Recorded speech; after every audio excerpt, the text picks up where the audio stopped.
Hello, everybody. David Shuster here. Democratic Senator Elizabeth Warren of Massachusetts just trashed Donald Trump, and Trump is now erupting and rage posting on social media.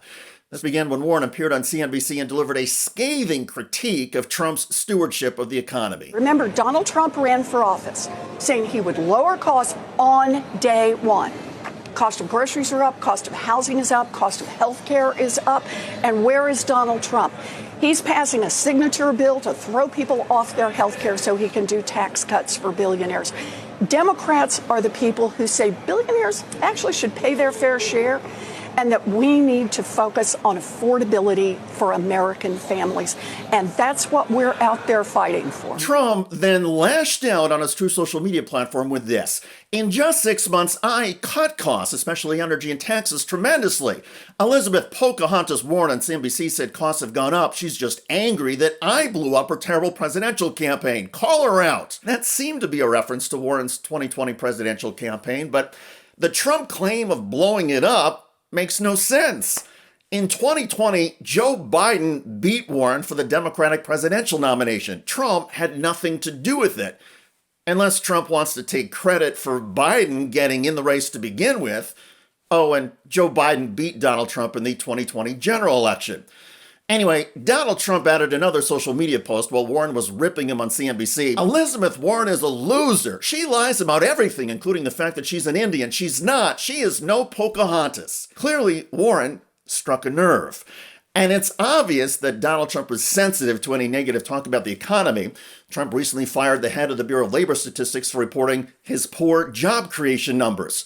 Warren hammered Trump over that as well. You get bad data, you kill the messenger, right?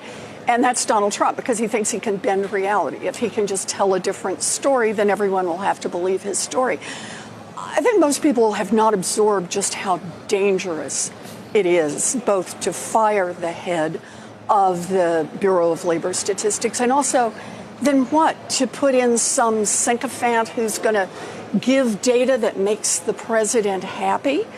That's certainly the message he's communicating. And when that happens, who believes the data? Analysts around the world are already saying that the next set of data from the Bureau of Labor Statistics will now be greeted with skepticism. If the job numbers are good, analysts say that may not be believed. And if the numbers are bad, analysts may think the numbers are actually even worse. The problem is that all data from the Bureau of Labor Statistics will now be in doubt thanks to a Trump toady being put in charge. And that will be a dramatic change after decades of U.S. government statistics credibility. The United States data collection in the economic range is the best in the world. We are the gold standard. And the importance of that is that every government official who's making policy choices, and I mean that at the federal level, but also at the state level, at the town level, can look at here's where we've been, here's the direction it looks like the economy's going. Understand, Bureau of Labor Statistics does not interpret the data. They just report the numbers. You figure out what to do with it. And every business in America that's trying to figure out where do I want to go next, what do I think the trends look like. This is what businesses do. But what Donald Trump has done is change that. And now the previously reliable statistical tool that businesses could count on will be marked by uncertainty.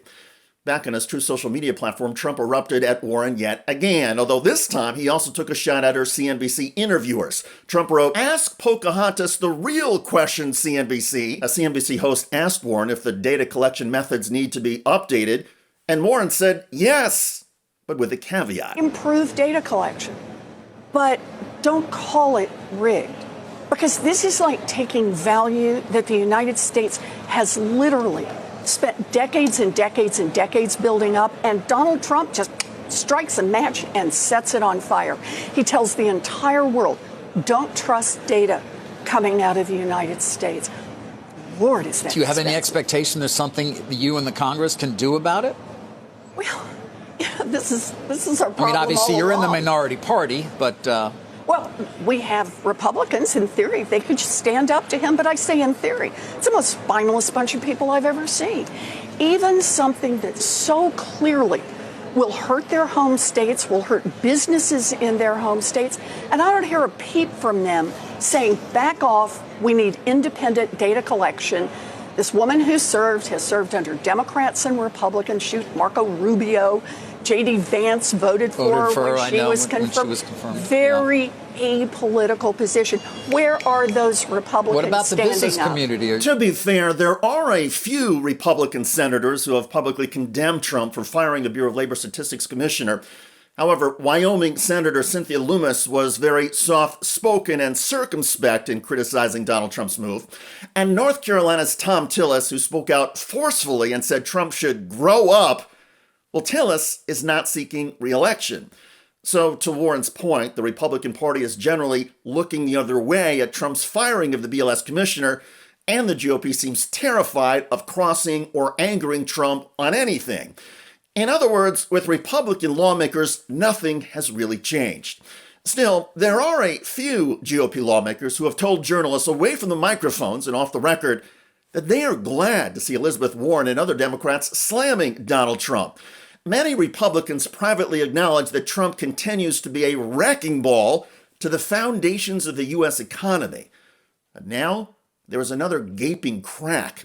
The U.S. government data, that until now has been the most reliable economic data in the world, has been damaged by Donald Trump. And even Trump seems aware that he is sacrificing statistical credibility in order to promote his propaganda. After all, when called out by Senator Elizabeth Warren, Trump exploded.